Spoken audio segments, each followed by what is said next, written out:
members or everybody who have just joined us, we are talking about why only 17% of the SDGs are on track. And we've gotten to a stage where people need to have a different conversation as opposed to the normal ones that we have that are pulling us back and we keep complaining. So where we are engaging now is, why do you think only 17% of the SDGs are on track 10 years after the launch? So there is where we are. And that is now what we are speaking about now. So if you are online or you are joining us and want to contribute, please do leave your comments on there. People will watch and people will engage.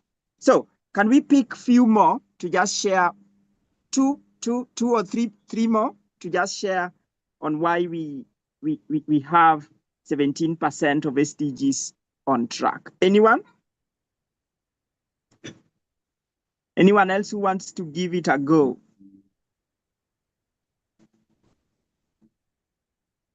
Who else?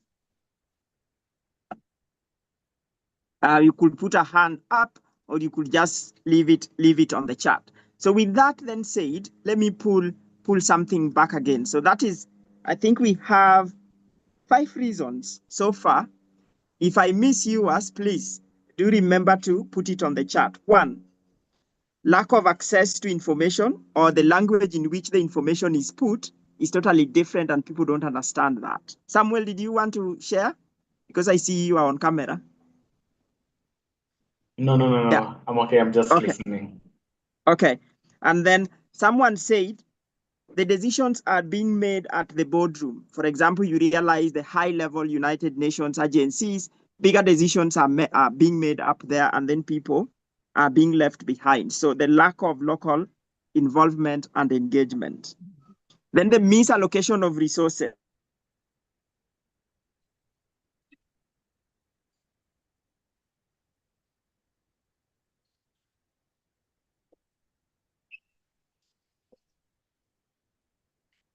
You still with us, Peter?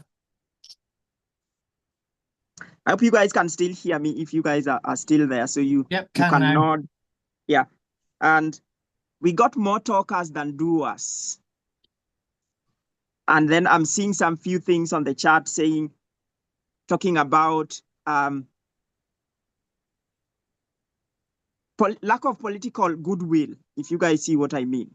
So if somebody else has got something to add, please, you chime in and add something so we can actually hear more about you. So we can spend another two more minutes just on this, because this is really, really key.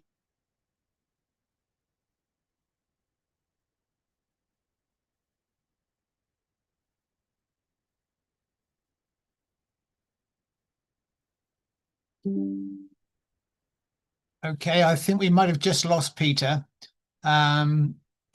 So if there is anyone else with anything else to say on that, then please please feel free to do so now. Drop your camera on, go off mute, and just say a few words.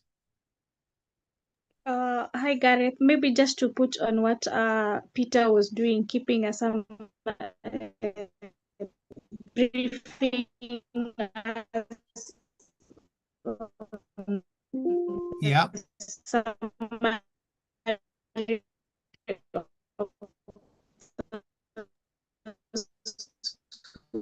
Had already given.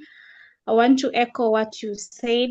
There are different groups of peoples. When we are talking about enough point, then we should do the action more than just trying to do an action towards fulfillment of 2 types of people, and be prepared to cut off one and go with action when you reach the good enough point. Also, there is more of discussion than action. Like, people talk and talk.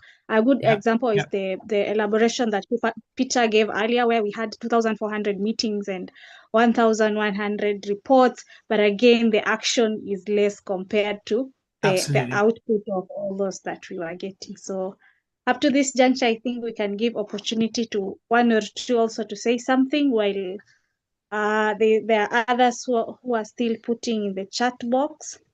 Yeah. Okay.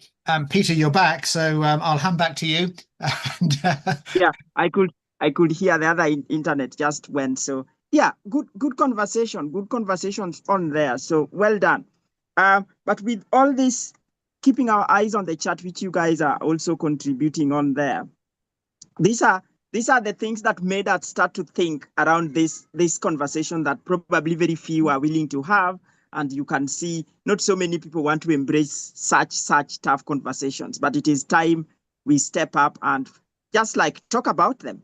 So when you go home, we want you now to start engaging on these particular issues. How then can we drive that change? And I'm not sure how Gareth and Ralia, you guys read that. I want you to look at that. The one that I've just popped up on your screen. When I was preparing this presentation, that came to my mind and I'm like, oh, okay. Where do we all fall? But now take a look at that clearly and you will see where we are. Currently, we are on, if you look at, probably you take at the Kenyan politics, you are having people critiquing things and not offering solution. You have just people talking about it. And then you only have one or two doers. And one of these elements of this particular program, we do not want to come over here and just talk. We will have a clear call to action at the end of this particular call that will make us at least go out and try to do something. So think around this as we move along and talk about all these sorts of things. But again, here we have another open engagement for another 10 to 15 minutes. Okay? I want you to read it carefully. There is a problem, which you guys have stated up there. Now, what can we do or what are you doing to solve that problem? This time you can have 1.5 minutes just to share. This is the problem, and this is what I think or what we think can be a solution. And the floor again is open. For each of the problems you have identified, which were 5 of them, what do you propose as a solution? So, Patrick, you did talk about lack of information access. You might want to start us off by telling us what will solution look like in relation to that. So, Patrick, back to you. Oh, thanks, Peter. Very fast. The problem I had suggested about communication, and I think solving it would be channeling the funds, the match funds that are allocated into these SDGs and also the forums, to bringing them down to the villages, to the communities, and then translating the information into languages that the local people can really get with ease, can really understand with ease, because you see when you come down to the ground, not so many people can understand foreign languages, but they easily understand their local languages. So if you transform that information into their local languages, I think the information will be passed on very quickly and they will understand, and then things may start to change. All right, thank you so much, Patrick. And then Timothy, you did talk about the decisions being made at the UN level. And then this means that the local people are not involved. So anybody with a fixed solution to that, you guys can tell us. Patrick, thank you for telling us a bit about translation into local languages, which I know Gareth will address that because he comes from an AI element and probably how can we do that through those particular tools. So Timothy, do you want to go on with the UN level decision making and lack of local involvement? Okay, yeah, let me just give it a try. Thank you very much. For me, I feel those policies that are made in the UN boardrooms, that local representatives are not mostly involved, because if that should be done in the blueprints where major stakeholders that are local parties that are supposed to be involved are fully represented without any sort of corruption, because we have a lot of corrupt leaders that can locally represent those personality at the UN boardroom that can be having the heart of the community to see how the impact can really be done, bringing all of those things on a plain paper where it's going to be of more benefit to the community. I think if we have people that can really represent those local bodies at the UN office, which must be people of high integrity and high value for the passion of their community. I think that will, and of course, the decisions should not just only be made at actually the UN office, but rather be have a level of transparency that can be involved in even in the local communities. If they can bring that, I think that will make more sense and bring more impact to the local community. Thank you, Peter. All right. And now I think now you guys are coming now to understand why we needed not more than even 20 people in this particular call. And these are the conversations we definitely really need to have. So how can the local people be involved? And how can the people in power or in leadership defend the interest of the community? So appreciate you there, Timothy. So then somebody talked about misallocation of resources, and this must have been Ralia. So Ralia, you touched on misallocation of resources, and maybe more of these resources going on to those who do the talks with little action. So what is your proposed solution? Thank you very much, Peter, for that. I want to give a small story of a program that I was currently engaged in a few months ago, and the kind of reports or the kind of mindset that we were able to receive from the people that we were engaged with at a grassroots level.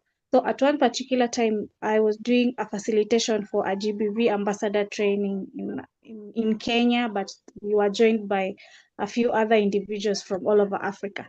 So what happened is, in one of the modules, they were supposed to do a community work where they go and do advocacy for a day's activity, 1 day activity, where the organization doing the training was supposed to do a facilitation of an incentive that they will go bring to the society or the community they are seeing.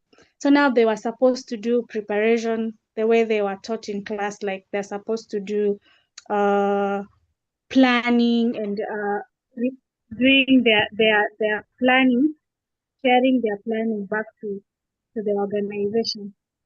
And it was unfortunate that when they were bringing us all their planning or their plans, how they allocated the funds was astonishing, despite the fact that they were given rules on how to allocate those funds. Most of them, the groups and the ambassadors in training, allocated the funds for themselves in a way that the funds that were supposed to be given are supposed to benefit them directly rather than become an incentive to the community who they go and bring about this information that they were learning. So my thought is, some people, it is innate in them when given resources, they look at themselves first. What will benefit me from these resources that I'm given, instead of how much impact am I going to bring about with this resource that I'm given? Am I able to bring about big impact? Instead of using that lens, the lens that they look at with things is the one that, what is the benefit that comes to me? So my thing and my thought is, have individuals and people in the rooms that who will have the lens of how much impact will I bring about with this resource, rather than how much is it going to benefit me at the personal level. So my thing is, my solution is, when involving people in activities that are supposed to bring impacts that will add to the fulfillment of SDGs, we look at individuals who will look out with the lens that how much impact am I going to make, rather than how much benefit is it going to come to me myself. So that way we can allocate the resources wisely and bring about impact in a way that is needed. Thank you. All right. Chair, I see you are smiling and you got closer to the mic. Did you want to add something? Thanks, Alia. I think Ralia has absolutely hit the nail on the head. And it's about that self person. You know, I spoke about us being on this small planet hurtling through space, this little rock that we're on. And, you know, we do need to share. And people need to overcome that concept of what's in it for me. I understand the difficulties that come with that. You know, there are times when, you know, with my children, I would defend my children, look after my children, and, you know, do the very best I could for them. However, there is a bigger picture, and sometimes, you know, we just need to zoom out and look at that bigger picture before zooming back in. And Ralia is absolutely right. You know, what we can do with a very small amount of money locally and resources and, you know, some backup support locally, we're in a local area, is far more than we can do with spending hundreds of thousands producing reports. You know, yeah. Do we need to record that the impact was good, that it was achieved? Yes, of course. But there are better and more modern ways of doing that now, without spending the amounts that I think we do on these kind of structures. Slim down the structure. I worked for the organization HP, Hewlett Packard, where I sat in the organization in the UK. I was only two up from the bottom, in effect, and there was only 4 people above me before I got to the board. So it was a very flat organization. Yeah, it did create some difficulty, but that's the kind of thing we need to do, rather than have these extensive reporting bodies going on and on and on and on and on. Let's just have a very flat organization that just does. You know, if we say we're going to do this and it's good enough, let's go do. The local people will make changes that are relevant to their local area. Let's let that happen, because what is right, say here and I live in the southwest, out in the middle of nowhere, in the UK. As Peter knows, I was privileged to host him last year, and you know, that would not work at your village in Kenya. So we need to let local people make some local decisions and changes. The outcome is the same, and that's the important thing. And that delivers the SDGs much more quickly, much more fluently, I believe.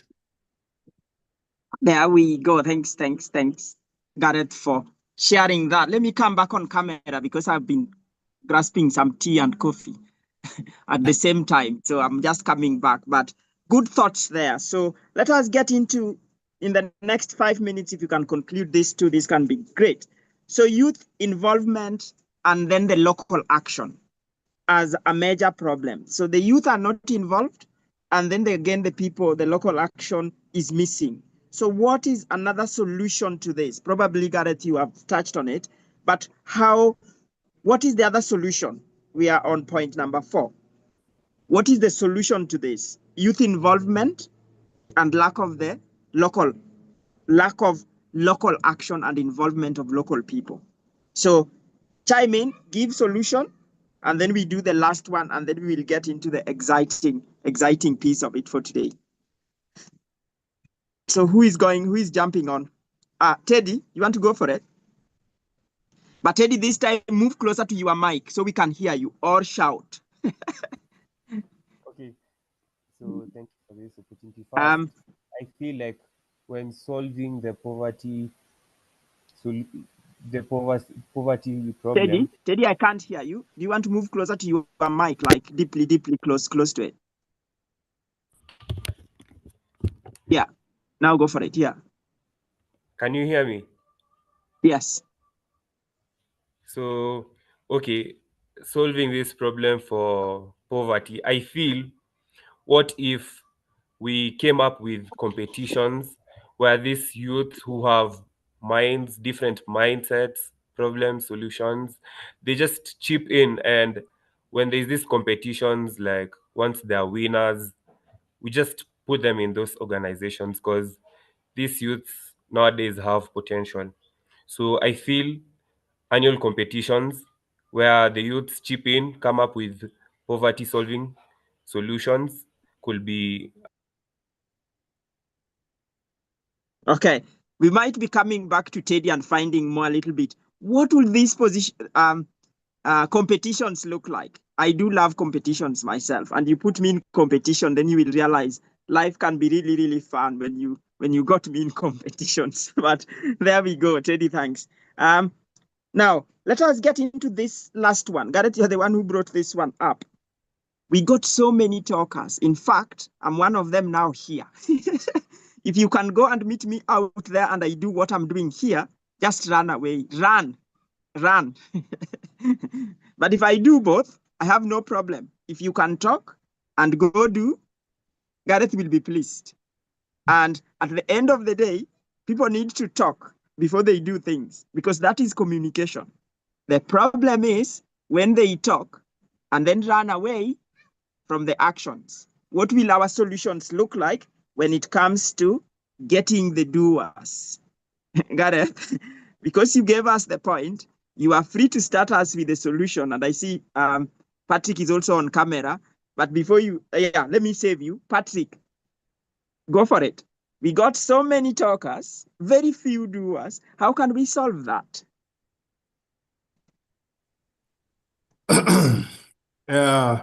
It's in our nature to talk. So I think it's not bad. I believe we have the ability also to do. Talking is easy, doing is a bit difficult, but we have the ability to do. The problem, I think, lies in our mind. We are not exposed so much. So more sensitization and also awareness. If we don't know, that's why we are not doing.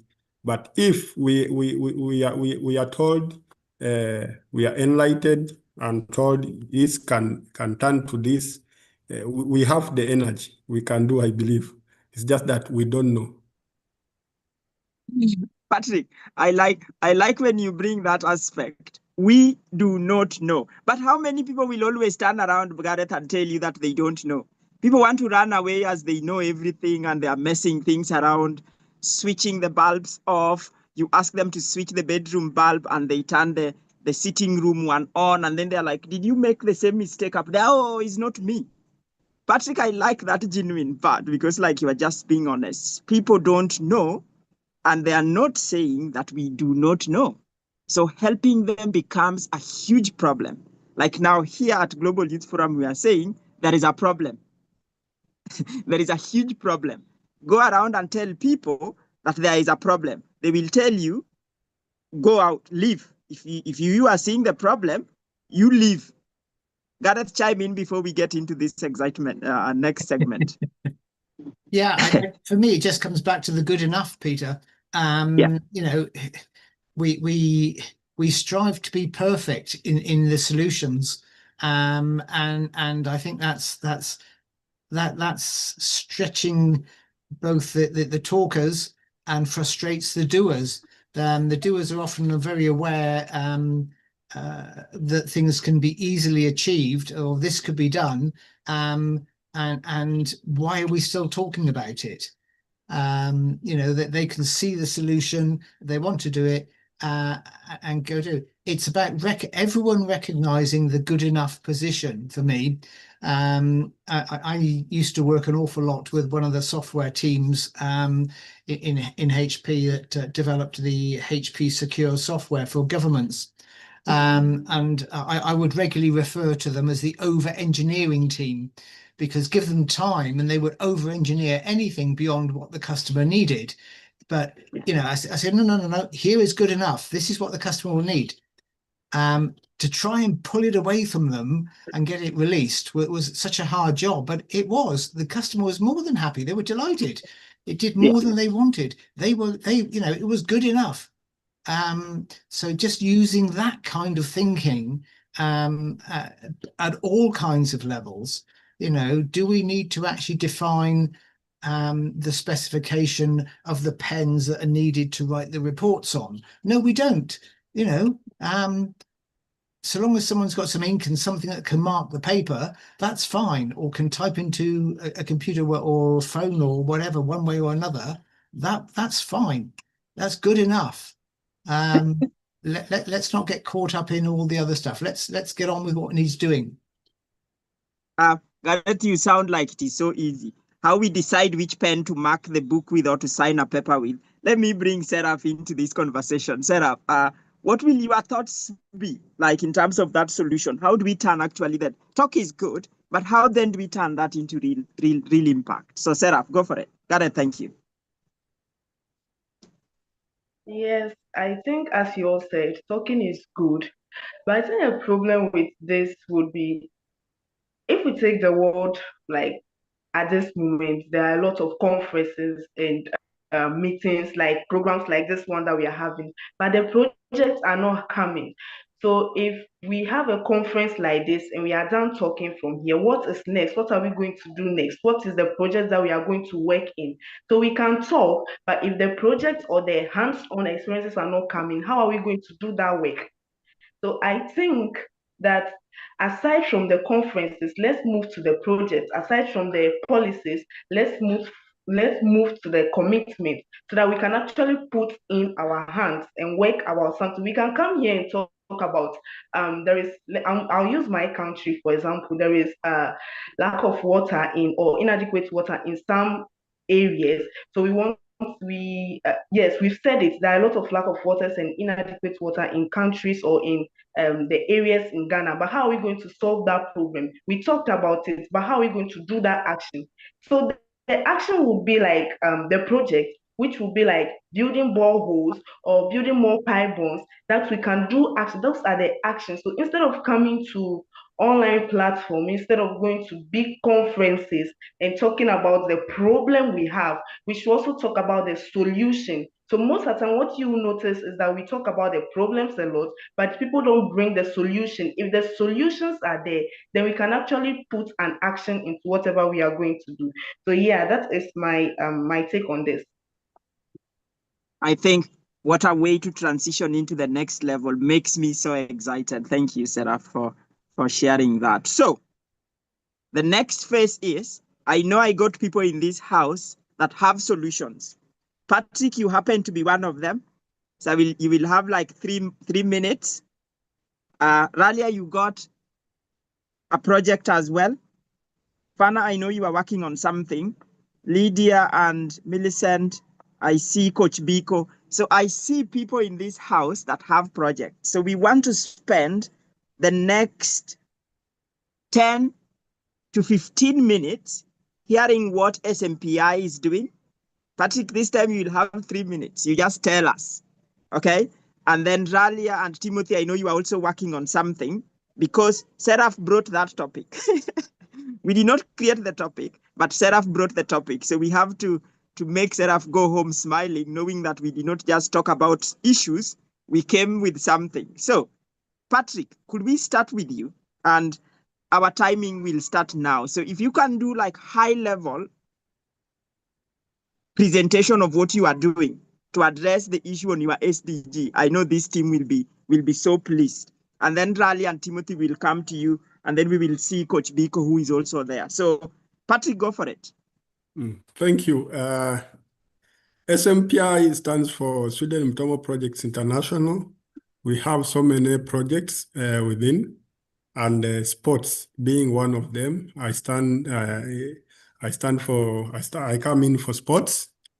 Patrick, and I'm also a footballer. I love soccer.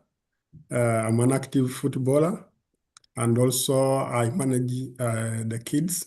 So we are dealing with kids from 3 years to 20. That's the age limit we have, both boys and girls. And we are having an academy for soccer.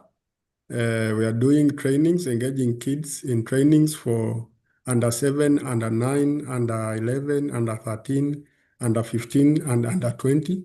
We are in partnership with 3 schools around Mutomo. one for girls, single for girls, then boys, and one for primary school for the lower kids. So we are doing tournaments, and also the bigger boys are playing in the county league, FKF, that is Football Kenya Federation County League, the first stage, and they are not performing badly. They are 9th in the table, with a few games remaining for the first leg, and we are having a match tomorrow against a bigger opponent, hoping for good results. We are also engaging kids on visual arts, that is fine arts. We are doing crafts and also beadwork.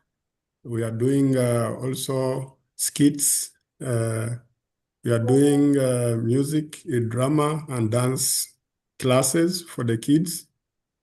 And hoping in the future we'll be doing podcasts and also having our own shows, all galas. So we believe we live in a community, or we live in times where every parent thinks about getting what to feed the kids. So the co-cultural activities becomes like something that is not a need, or a need for the kid. So they are sidelines. But talent, when it comes to talent, talent can pay. Talent can bring this family out of poverty, and talent can educate these kids. We have seen those who have gone through the scholarships, talent scholarships, soccer, music. So that's what we want to bring to the parents down here in our community, to show them that give the kids a chance to get involved in these activities, and we look for opportunities for the talents to educate these kids, so that we take away the burden of looking for school fees for these kids, and also the kids get opportunity to get the education in the future, or later they can turn out to be good people who will rescue the family. So I think I've exceeded my time. Thank you so much, Peter. There we go. So why I knew Patrick, they're in a challenge called SDGs ImPACT Challenge. So Seraph, you might want to make Patrick, or one of the presenters today, your friends at the end of it. So I bring Ralia back on. Ralia and Timothy, I know you are working on something. So you guys chime in and talk to us. Let me go find Timothy as well. So Ralia, you can take it right away. So talk to us what you are doing. Your time starts now. Okay, thank you, Peter, very much for this opportunity. Timothy, I, and a few other members of my team are working on an initiative we call TTE, Thrive Through Equality. Our main agenda is to achieve SDG number 5, gender equality, but we are pulling alongside initiative that touches on quality education, ending poverty, as well as economic empowerment. We are looking at it's at its prototype stage, where we are just initiating. The idea just formed in towards the end of June this year. So in its initial stage, we are looking at we have an organization that had extended hand where we could partner on with the project and start doing this together. We are looking at building hubs that we do digital and entrepreneurial trainings for women and girls. But again, we're looking at an aspect where we involve more than just the beneficiaries, who are girl, child, and women. We're looking at men and boys as allies, and as well as giving them also economic empowerment, where we thrive as a whole community, where both men, boys, girls, and women are empowered in a way that through education, health, wellness, outreach, which will be mostly done by youth at the center of this in terms of implementation. So that is what we are looking at as an action towards fulfillment of SDG. Thank you. All right, there we go. Thank you so much, Ralia. So you guys prepare questions for them. or ideas or thoughts that can make those their initiatives at least thrive. We are being reminded that we need to thrive through equality. So I'm curious. I want to thrive, my friends. So you guys go out there and make me thrive. Let me go to Elizabeth. Are you there? You could jump on and tell us what Balance 360 is doing, and then Coach Biko from FC Tigers. And then we will go into a breakout room where I want you guys to choose a room and then just go and give these teams an idea. How can they mobilize resources? How can they come up with strategies to implement the ideas they've come up with? So yeah, so all the leaders who have presented here, we might just decide to have 2 or 3 rooms and you chime in and go and give them feedback and then just support them, if you guys see what I mean. So Elizabeth or Coach Biko, dive right in.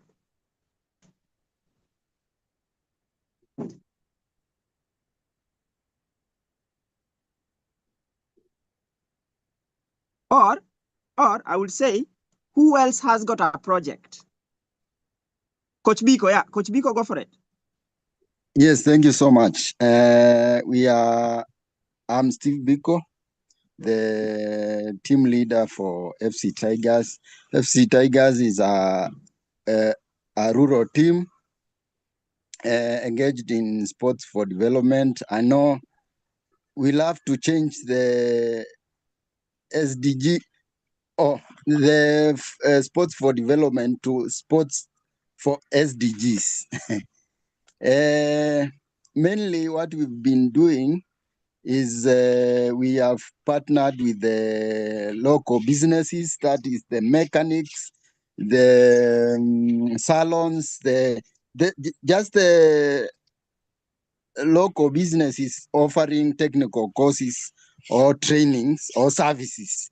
So after we mobilize our youths via sports, we try to engage further the youths who are idle, not doing anything.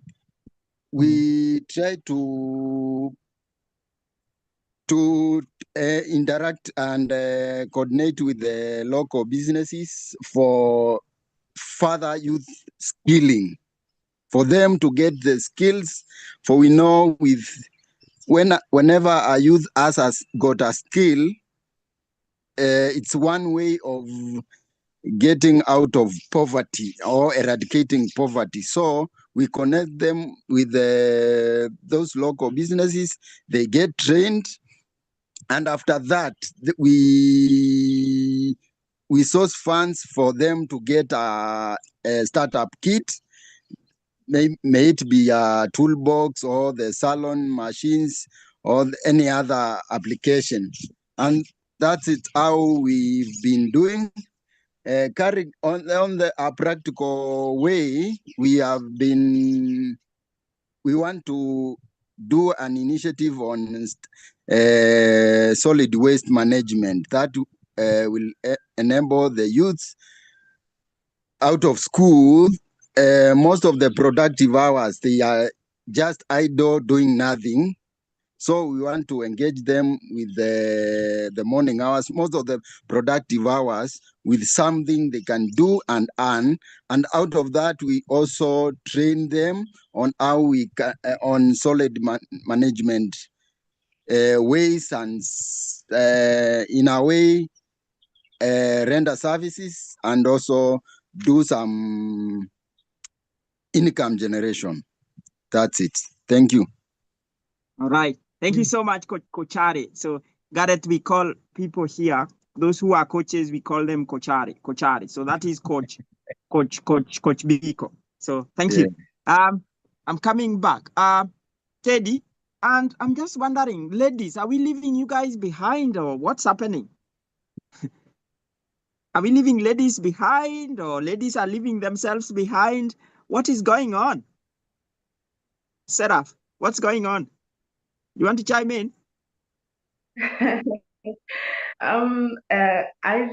for me, I don't really have a project, but I am looking towards one as an idea that came when I which I'm still in my undergraduate studies doing sport and exercise medical science. So I mentioned earlier that my one of my favorite SDG is good health and well-being. And the course I'm reading now is actually pushing me to look at health in different sectors, or health or well-being in different ways, which is exercise. Now it's not really a project sort of this thing, but it's just an idea that came into my head some while ago, which I've not started working on it too, but hopefully in the future I'll work on it.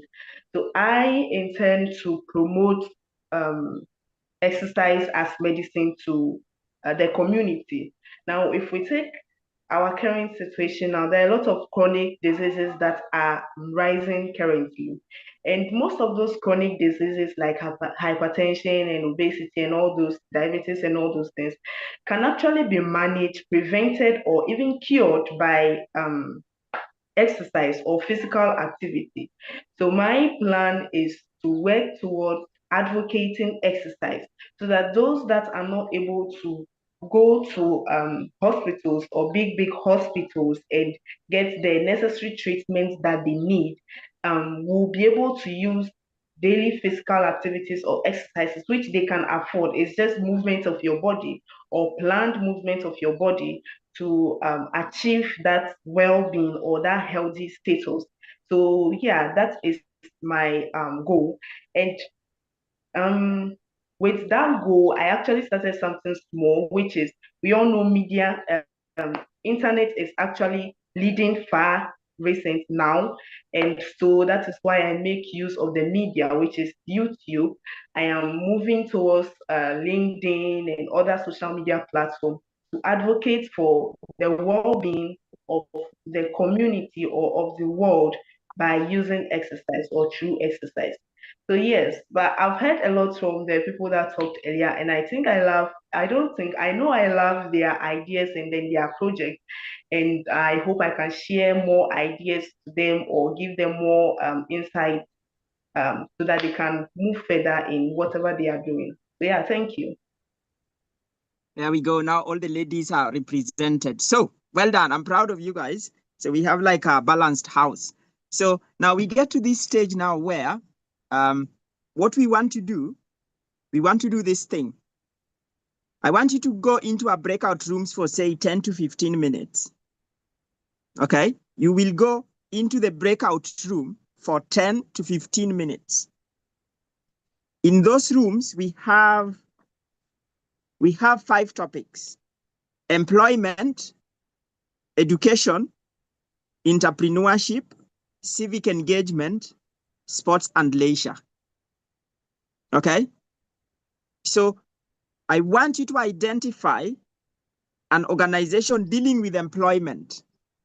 And then you ask yourself, why is youth unemployment on the rise despite having all these organizations?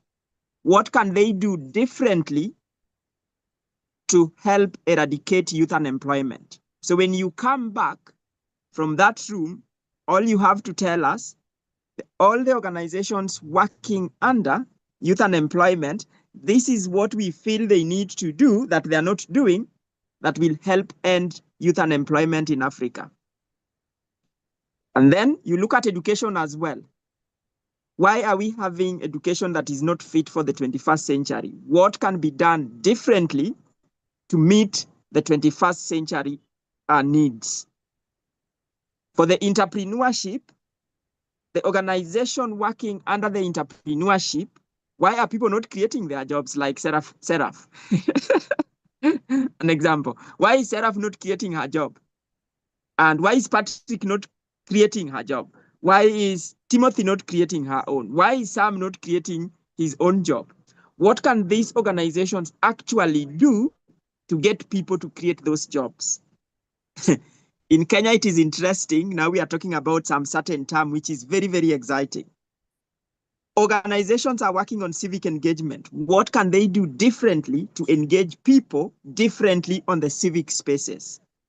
And then the organizations like Patrick's one working on sports and leisure, what can they do differently to bring sports as a career to create employment. Does anyone have any question with that? So we go to those rooms, you identify an organization, what can they do differently to amplify or accelerate impact in that space? Are we all happy?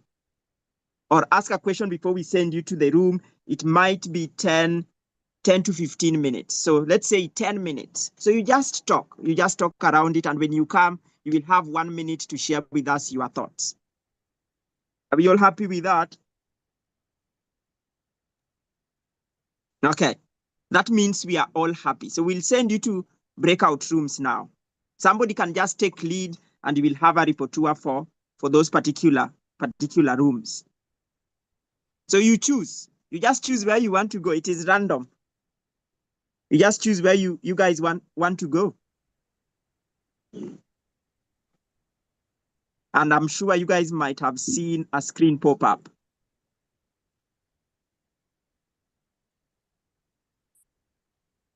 So as you guys choose, or if you struggle to choose, we can help you choose. But we want to come up with something that will probably reshape. Are you guys choosing? Did something pop up on your screen? On my end, not yet. Not yet. Okay. Not So yet. I will just. I'm not yet. Who haven't seen anything? I haven't seen anything. Even me. Okay. Give me a few minutes. Give me a few minutes. I'm not sure why it's not popping up on your screens. I will recreate that. So give me a few minutes. Okay, give me a few minutes. But rather than just keeping quiet, Chair, I know you got a few wisdom on there. What have we been talking about based on your 66 trips around the sun? Do you have wisdom you want to throw as I sort this one out? So chime in. Well, I guess again for me, there's a piece which is about the doers, and what is good enough. But more importantly, I think it's the balance between those is the thing. And yes, I'm a planner. Yes, I produce lots of documentation, but that's at the do point. And yes, we will need to record stuff. Yes, we will need to do these things. However, the real crux for me comes down to, and I find it really exciting. This is such an exciting group of guys and people here, that you're all talking about going and doing, and come the end, it's going to be fascinating for me to see how that does drop out in the end. So I can see the progress where Peter is, I think, and the rooms are there now, aren't they, Peter? So I think, do you want me to carry on, or do you want to, are you okay? Yeah, thanks, Chair. I'm seeing James joining from South Sudan, and James is having some project on info for health. So we can spend at least 2 minutes. James, tell us what you are doing with Info for Health South Sudan as we sort our rooms out. Thank you so much, Peter and everyone, Gary's, and all my colleagues. That is really a pleasure to join you. I was late, but it's really, really a pleasure joining you. In Info for Health is about giving health awareness.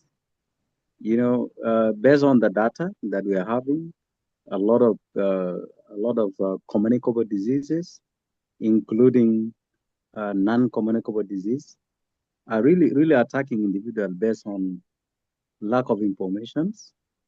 Young people are not being sensitized, and there is this level of knowledge is very low that we end up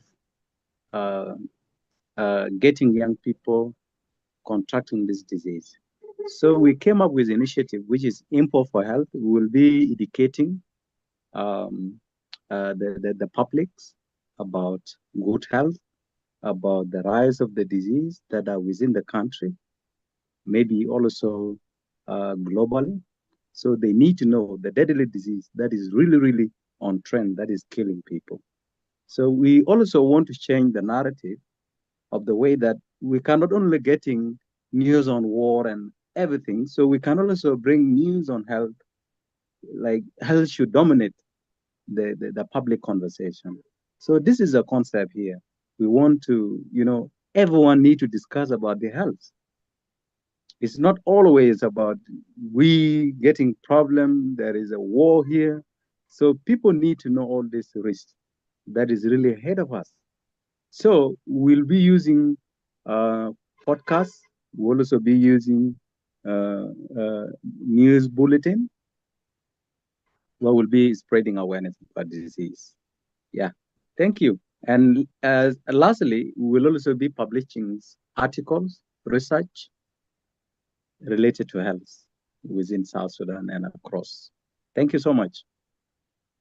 Right. Now, I think we are ready. Thanks, James, for swinging by. So I've just realized we are so few. So I've just reduced the number of the rooms and I've allocated you a room. So that room you go, you will meet people. We are not going to cover all those topics based on the numbers that we have. So now we just have we have education. In fact, we will have employment and entrepreneurship and sports and leisure.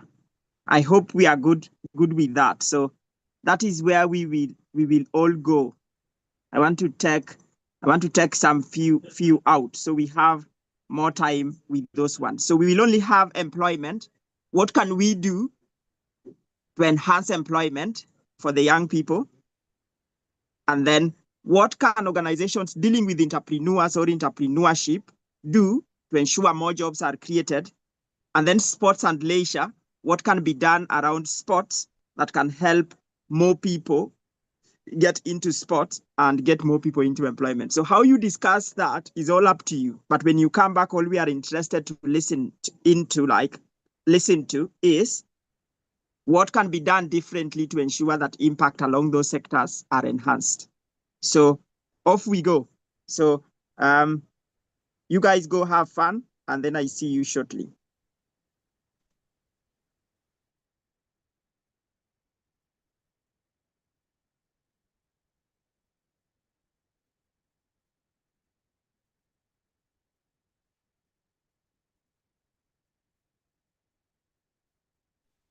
Gareth, I'm still on here, so don't go away.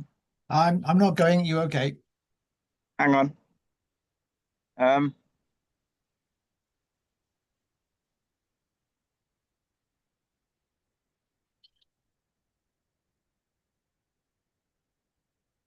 Gareth, are you able to hear me still? I can hear you, yeah.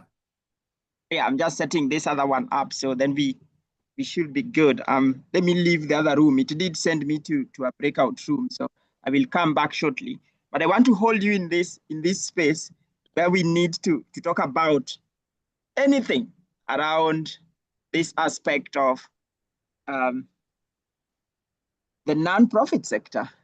So yeah. Just trying to find something out here. But Gareth, let us dive right in here on this particular engagement, which looks really, really exciting, to be honest. So you do a really good job, and we are talking about intergenerational aspect. And at this time where we are having a lot of things around the NGO, around the funding, there is actually a lot of things going on. If you view Global Youth Forum and where we sit, do you think we will survive in all this that is going on around the world as the chair of Global Youth Forum? Do you think we will survive in any way? Yes, I do. Very much so. And I think even if we achieved our goal of eradicating poverty globally, I'm sure that by then there'd be something else that an organization of our size and nature would actually look to be engaged with.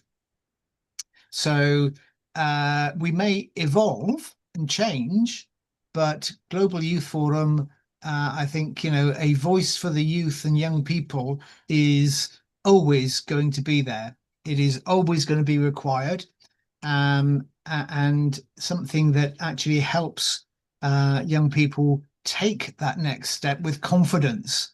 And if we look at our Molding for Work program and see the way that people have developed going through there, that's been tremendous. Just having the confidence to do some of the things they are now doing and achieving, they wouldn't have had 6 months ago. So we may not be, the goal may change, but absolutely, I believe the organization will remain. Okay, I get that confidence, Chair. I get the confidence. But look, the members have been talking about like really serious issues impacting the NGO space. And I know you just mentioned you've gone around the planet 66 trips. Somebody's joining and wondering what is 66 trips. If you want more about that, Gareth will catch up with you someday and talk to you more about the trips around the world. But look, Gareth, these people are raising a lot of issues, talking about lack of information access, talking about the decisions being made at the higher level, like the UN HQ, talking about misallocation of resources, so much of resources going onto the people who do the talk and not people who are taking the action. Youth involvement remains like really weak. And then again, local people are not involved. And finally, more talkers than doers. In relation to what these people have stated, what's your view when you relate that to now the status of the non-profit or the charity sector, probably in Africa, and when compared to Africa and the Europe? How do you compare these issues? Are they only in Africa, or these are also experienced in Europe? No, I think it's a global kind of thing. You know, people will always be interested in their local environment and trying to do something locally to make a difference. Likewise, there'll be those that want to sit on the highest board and level that they can because that's a seen position to be. What I love is to see the appointments being made by people who are humbled by being in that position, and realistic, and actually take the ground level view to that senior position. Those are the people that will make that difference as they do locally. They will make that difference at that senior level. Okay. Sadly, all too often that doesn't occur because they're not the people necessarily with the loudest voices. But when it is appointed and those people do take over, boy, do you see a difference, because the passion behind it is very different, and the drive, therefore, to achieve stuff down on the ground locally still remains within them. Yeah. Okay. So all you are saying that this is global issue and not just like local. Is that okay? Yeah. Okay. I think that then assures people so that Africa doesn't like just put themselves, oh, it is just like the issue of Africa. It is like the entire globe, if you see what I mean. So, Gareth, look, people have given us a number of solutions because we don't want just to be like the talkers around the globe. If you listen to all their solutions, which one caught your eyes or ears, or like just caught you and say, oh, this one I liked? Which one did you like based on the solutions they gave? Yeah, I guess, you know, Coach, what was his name? Coach Biko. Yeah, because he was actually, you know, they're delivering, you know, and perhaps a question I'll throw back to you is very much around, we're an organization that believe in doing what we say we're going to do and delivering locally on the ground. And we provide support where we believe it's required, along with direct action at the local level. And we don't have access to large amounts of funds, but we are very successful at doing this. And what do you put that success down to? Is that question for me, Gareth? Where successful global youth forum falls? Okay. Okay. Let me think around this one, Gareth. That is do you want me just to answer. Shall I repeat it for you? Let me repeat so I see if I get it right. So you know, us, you know, Global Youth Forum as an organization, we're very much into doing what we say we will do, and actually delivering on the ground at ground level. Now, we also go in and provide support where we believe it's required, along with some direct action at that local level. And we don't have access to a large amount of funding to do that. And it's often very small amounts of funding we're doing that with. So what do you put the success that we have achieved in doing that down to? Okay, yeah, now I'm with you. Now, coming back again with our goal of eradicating poverty in Africa, one home at a time, starting with Kenya, through the power of mentorship, coaching, and sports. So one great thing is the ability to use the digital tools. Gareth, look, we got Microsoft 365 that can host all these platforms that we use that help us reach out to the people that we really need to reach out to. And I can't just imagine if we were going to struggle with that, say, to past 3 years, we did not have that. How would we be reaching people professionally? So the power of the digital tools or the digital platforms to reach the wider audience and to pass on what we really want to pass on. That is just one. In fact, I would have started with a clear vision. Having that clear vision and knowing what we actually look to do, which I stated in terms of eradication of poverty. So we have a clear vision, and the mission is also very clear. Now, we've gotten a team around that vision and that mission. And these are people who are deeply passionate about what we do. Yeah. And they will go out of their way to volunteer their time. And I mean volunteering. If they say they will do, and they will do it without pay, and they will take it like real work. And that is another point of success. So look, one, the power of the digital tools, very, very clear vision that we do have. And then building a team, a really, really passionate team that believes in what we are doing and what we do and the impact we are making. Those are like my top 3, Gareth, that will make me, that I will attribute to our success. And then the other one, I know you will be smiling, the values that we do have. When we talk about the young people and we talk about our value that you look at, we care. Rather than going and lying to these young people that, oh, we want to get you jobs, we will not lie to them, but we will deeply care about them. That gives us to go out of our way to give extra that even somebody who is getting paid to do all this work will not. So we mean care. Yeah. And then you talk about the power of integrity and all this that is happening around the world. I will attribute those to what we've been able to do. So, Gareth, that is mine. Yeah. Okay, fine. Thank you. Yeah, and I know people are coming back now. So probably we can chime in and get people to share what they have been talking about.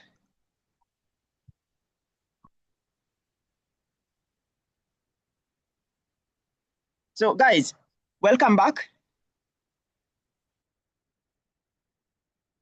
Thank you.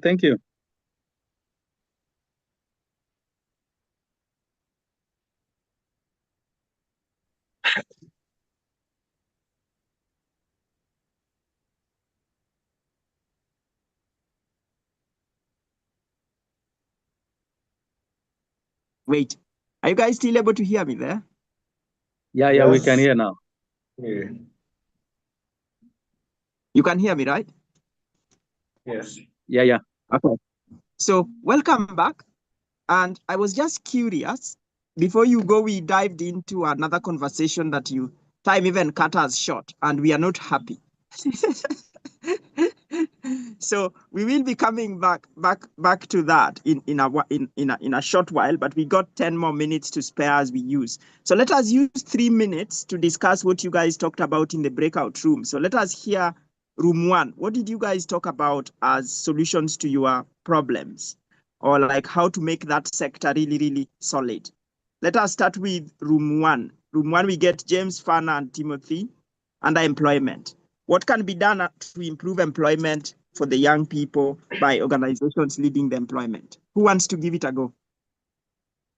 All right. Let me quickly do that, and I hope my team, if they have any other thing to add up. So, what we actually did discuss was to identify all of those level of opportunities that can come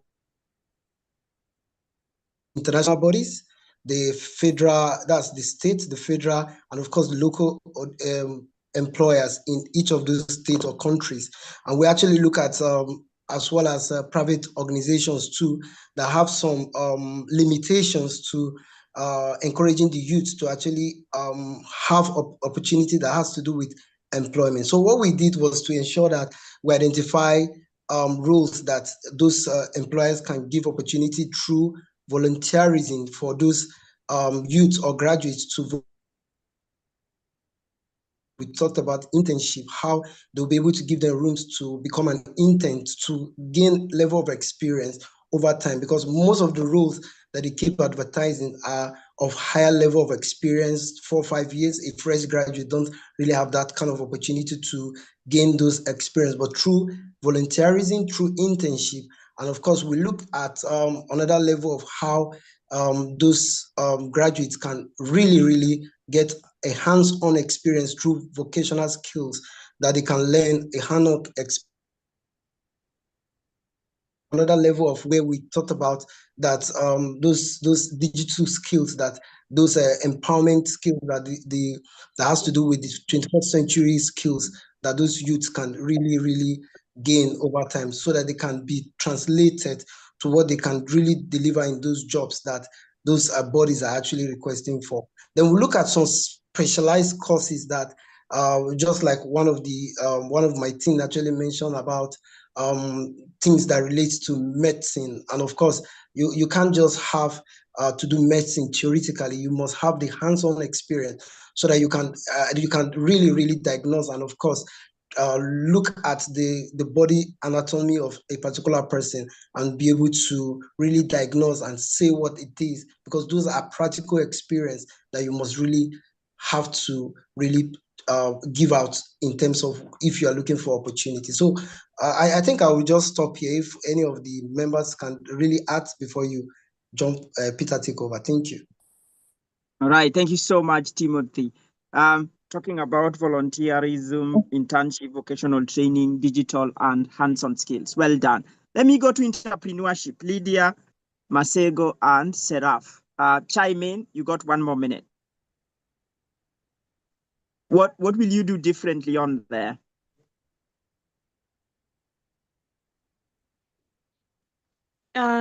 Thank you, Peter. I was part of the team and I was able to take notes on their behalf. So maybe I'll go ahead and present a few points that I got. Yeah. And in case I missed, they could still add to it.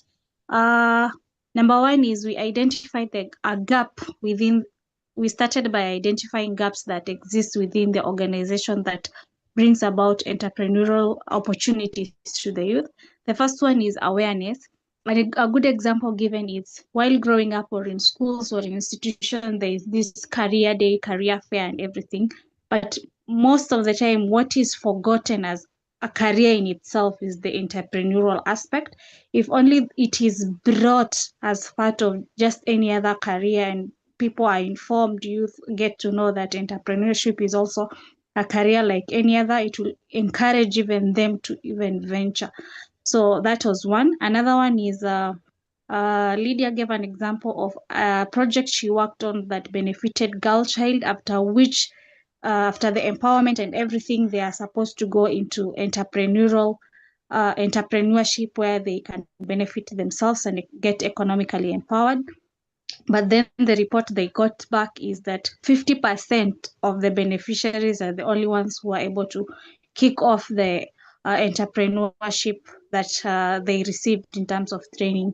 The gap they were able to see was there is that lack of commitment in terms of implementation. People believe that entrepreneurship is not for everyone, but again, if acted upon and followed, and then perseverance, persistence, and just taking it as a goal of you want to achieve this through entrepreneurship, commitment can be harnessed and focus can be gained. Also on the same, the reason as to why majority did not proceed into entrepreneurship is that it was a bit challenging for them to have a seed fund for their projects or in terms of entrepreneurship.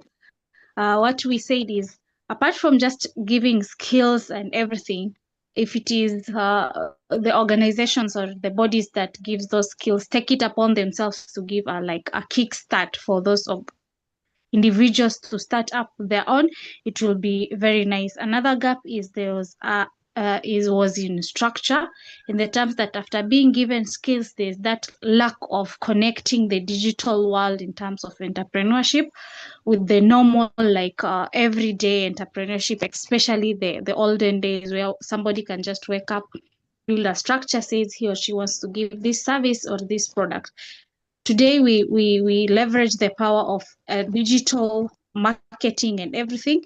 If all these are put as a package and given to youth or the people who want to venture into entrepreneurship, it will be a plus, and then it will be a solution to the gaps that exist. So those are part of our discussion. Thank you. If I missed anything, you can add on. All right. Okay. Guys, thanks, Ralia. Guys, you feel free to use the chat to add your sentiment. So let me go to, this is most vibrant group here, but I know entrepreneurship and employment team will be saying we are most vibrant. So let me go to sports and leisure, where we had Coach Biko, we had Sam, and then we had Patrick, and then we had Teddy, who is chiming in to represent that team. Who is representing that team?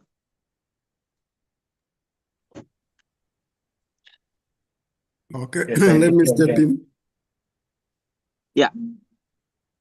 Yes, we discussed, and if there will be anything to add on, my colleagues can jump in at any time before Peter takes over. So, sports is a multi-billion dollar sector, and down here in Africa, we have not capitalized on that. We believe that we emphasize more on the tactical part, that is the winning, than development. So if we go back and we start developing the talents right from the childhood age, by the time we 10 to 12 years, that the kid will be around 20 to 22, they will be ripe for the market, giving an opportunity for the kids to showcase their talents and skills on a professional level, and also giving the teams all the clubs that they originate from the development fee back from the market, all from the services they render to the professional clubs. Also, there is production and entertainment, and also the skits in drama and music. Also, we lack development. That's where the problem lies. So, if the organizations can emphasize on developing these raw talents, I think we'll be solving an issue of unemployment for the youth. And also, finances is a big issue. We lack finances. So if the organization can see to that, pump finances into this sector, the development sector, the youth in turn, they can be good people with something to put in the pocket, and their families might smile. One of our colleagues also put it that we need to integrate sports with other agendas. Sports is I don't know how I can put it, but is where you can meet all people of different races, different religions, different political views, they can come together, they can be brought together by sports, either a football match, a rugby match, a concert. So people come there with different ideologies, but you will meet them, they will meet at one point and they will agree at that point to put away their misery and the sorrows and the faults and enjoy. So it's a uniting factor. So it would be good to be used as a tool for advocacy in these organizations. So for any issue that wants to be passed on, if you use sports, I think it will go far because it goes beyond the boundaries. So my colleagues, if I've left something, you can add on, please. All right. Thank you so much, Patrick. I know you guys are still able to hear and see me as well right there.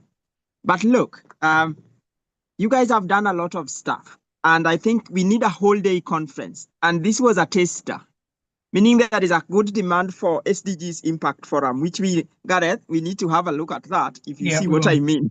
Yeah. Yeah. So you look at that, and we've gone through a number of things. But now here, before I move on to the next slide, I wanted, Gareth, this is purely as we move on to the next one. I think it is your slide. So where you just have like your 2 to 3 minutes. If somebody was to meet you today and you are to give an advice to these participants today, really, really small but effective. You meet a young person or these young people starting an NGO and they want to build onto their agenda. They want to make that impact. If you were to give them 5 tips of what to do or what not to do, again, I'm going back to 66 trips around the sun.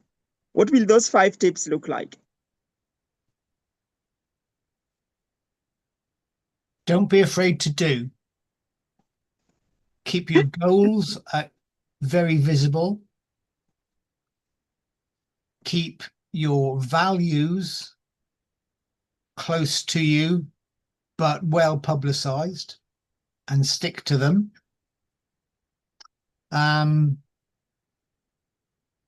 Go and do, and go and do, I think are the 5. Yeah, because it's going out and doing, Peter, is the really important thing.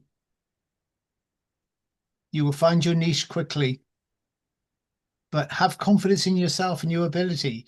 You know, you will learn and adapt far quicker than a bigger organization, and therefore your impact will be greater. All right, Chair, thank you so much. Go do, and then go do, and then go do, and then just go and do. I think that is what the chair is telling us. I had a quick slide just for you guys to see, and this is how it looks like. I know we got some spare time, but look at this, my friends. No, wait. Those ones you can read silently, but all these values, or all these 7, because we play 7 aside under Football for Peace. You see what I mean? So I decided, and Gareth will be smiling because he says 3 points, 5 points, 7 points. Then attentive people then will listen. So have a clear vision, know exactly the problem you are solving, and then build a strong team around that. This is really key. Number 3, Gareth, is key, and you will be smiling. If we do not have the skills that we have or our team have, we will not be even running this particular event. Go out and learn the skills, gain the capabilities, and know how to do stuff. Gareth have said, start. So for us, we are saying, start with what you have. Pilot things before you launch them. We are having governments launching things day and night in Kenya. But where are they being piloted? We started Global Youth Forum in 2015. We piloted Football for Peace. Now we have a model. We started Molding for Work in we started 2018 testing things. Now we have a working model. So pilot things before you go and launch them, but keep doing stuff. Avoid shortcuts, my friend. The shortcuts leads you up to the long cut. At the end of the day, if you go for shortcuts, you will come back to where you started. So always go the long way. My mentors and coaches tells me, take the high road. This is probably my favorite. Before people give you something, be sure to give something. Anyone to add anything on that one? Anybody? So I leave it, and then the next slide is really, really good because it will have a call to action, and I will be telling you about the team I will be playing for, which will be very exciting if you guys see what I mean. So who wants to add anything on those top tips? So we can have 3 more so we complete the top tips. So we are like 5. Who wants to add? James, what's your top tip? I see you are smiling based on the situation in South Sudan.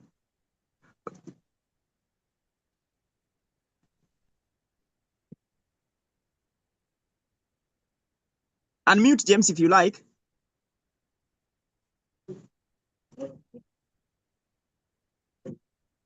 Yeah, okay. Masego, do you want to go for it? Come on camera and then just chime in. Masego, go for it. Hello. The lighting is quite bad. Yeah, just go for it. Yeah. I think one thing would also be a good support system. Just see if you feel like You want to move closer to your mic, like be audible a little bit. Yeah. okay, can you hear me now? Yes. Were you able to hear me then? If you remove it, we were able to hear you when you remove it from your ears. Okay, let me get my other one. Yeah. So as Masego prepares there, James, your hand is again up. Go for it. Okay, James, can you hear unmute. me now? Yeah. Hang on. Okay, go for it. Masego. Okay. Now I was saying ensuring that you have a good support system. Yeah. Just to remind you what your vision was, what step 1 was, and how this is support system, what step 1 was. And obviously, as much as you will have that high, that energy, you'll see things go well. There will be a downfall, which is normal. But then if you have a good support system, they will just remind you, oh, this is what you wanted to do from day one. So I think just finding your tribe is also quite important. Yeah. Okay. Finding your tribe. Well done. Thanks, Masego. Thank you. James, do you want to give yourself Yeah. that chance? And yeah. Yes, thank you. Even if we have a strong team and a very clear vision, and there is no strong leadership, it's really, really challenging to go there. So to me, leadership is the core that motivate the team, that drive the visions, and lead the way. Thank you. Okay. James brings leadership. So well done. Gareth, who else is raising a hand? James, Timothy is bringing a hand up. We have 4 minutes, guys. Timothy, go for it. Okay, thank you very much, Peter. I just want to add, mine will be, you don't give what you don't have. Yeah. Okay. You don't give what you don't have. Well done. Yeah. Okay. Cool. Ralia's hand raised. Ralia's hand is up. Ralia, go for it then. We can wind it in the next 4 or 3 minutes. Go for it, Ralia. Okay, thank you, Peter. Sorry about being off the video. My network is acting up. Mine is never fear to start small. Even if you want to go for a long distance, you must take the first step. So start small into realizing something big. Thank you. There we go. So, Chair, before I bring my call to action, which is very exciting, and the team I will play for, do you want to add something as generally what we've spoken about and what you are probably your call to action? How will your call to action to members today look like? For me, Peter, have confidence in yourself. You're young, you have the ability and the capability, or you will gain it because you know where you need to. But be confident be confident in yourself, be confident in what you've decided to do. Peter will have heard me say many times, plans change. All I need to do is understand why the plan has changed or why we're changing it. And it's exactly the same. So set yourself a goal, you know your route you're going, but be prepared to take a detour. Be prepared to change that plan. You will get there if you are determined enough. And that grassroots impact will absolutely take place. There we go. You have it from the chair. I will tell you the team I will play for, but this is the action. I see we were approximately 19 or 18 members in this call. That is bigger than we expected. To start a call, that's a random call and setting SDGs Impact Forum, and then you have 18 people turn up and stay for over 2 hours. That is unimaginable. So this is a great success. So what we are looking at, look, we got this, 15 members or 14 or 13. Imagine if each of you go out there and mobilize 16 members. So meaning plus you make it 17. So you have 17 members within your team, and then you select a Sustainable Development Goals project where you identify the issue, co-create a solution, and when we launch the SDGs Impact League for 2026, you enter your team and then start now the impact. For me, I remember, who was that who told us? Was it Seraph who told us about the call to action? Now here is now where we are answering Seraph's question about having an action. As I come to the conclusion, which team will I play for? Well, I don't know these teams and I will not play for any of them as things stand. Why I will not play for them? One, my talents cannot get me to Liverpool, so I'm not talented as a footballer, so I will not. Kasanya lives very far away, and I cannot live there because I'm like, I live in a very cold place, and you take me to a very hot place, I will not perform. So I will play for none of these two teams. With that, I will say only I can change my life. No one else can do it for me. This has been a good start for the SDGs Impact Forum 2025 and now gives us a platform to prepare for SDGs Forum 2026. And we look forward now to you coming and presenting your projects and the impact you will have made when we launch the SDGs Impact League. With that, I say thank you for tuning in and for joining us today. And thank you, Peter, for